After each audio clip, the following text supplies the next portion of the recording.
उससे तौल रहा है, वो बेचारे की मजबूरी हो, तौलना भी चाहिए।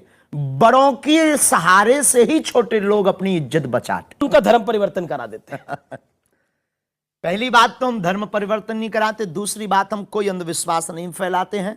इस देश में चादर चढ़ाना श्रद्धा है, इस देश में कैंडल जलाना श्रद्धा है, इस देश में वो हलीउल्लाह कह के एक व्यक्ति को पकड़कर 25 व्यक्ति में करंट लग जाना श्रद्धा है, लेकिन हनुमान चालीसा का उपाय बताना अंधविश्वास हो गया है।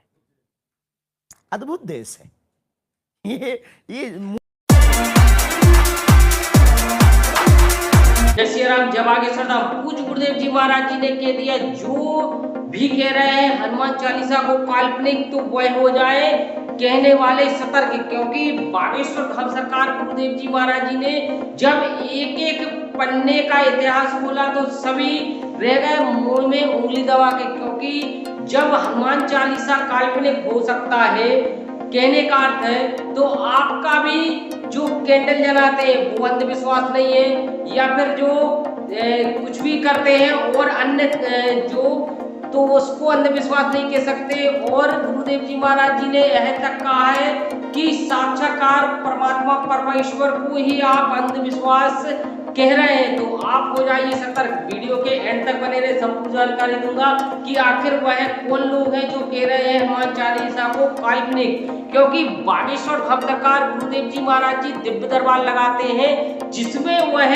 साक्षात्कार हनुमान चालीसा में लिखा गया है कि भूत पिशाच निकट नहीं आवे, महावीर जब नाम सुनावे। तो अर्थात कहने का तात्पर्य यही है, दिव्य दरबार में जो भी भूत और पिशाच और जो उनको इन्हें जो बाधाएं रहती हैं वो व्यक्तियों के ऊपर सवार होकर जब वह चालीसा की यह चौपाई कहते हैं गुरुदेव जी महाराज जी, तो वह ऑटोमेटिक ही अपने आप ही, और उनको कष्ट होता है इसलिए वह दिव्य दरबार में कूदने लगते हैं, उछलने लगते हैं। तो कुछ लोगों को यह मानना है कि गुरुदेव जी महाराज जी में दिव्य दरबार लगाते हैं, उसमें अंधविश्वास फैलाते हैं, और हनुमान चालीसा भी एक कुछ व्यक्तियों ने कहा है कि वह काल्पनिक है, उसमें कोई शक्तियां नहीं होती। तो हनुमान चालीसा की शक्ति, यदि जिस दिन बागेश्वर धाम में आप जाएंगे तो गुरुदेव जी महाराज जी आपको एक एक कड़ी से बखान करेंगे और आपको वहां से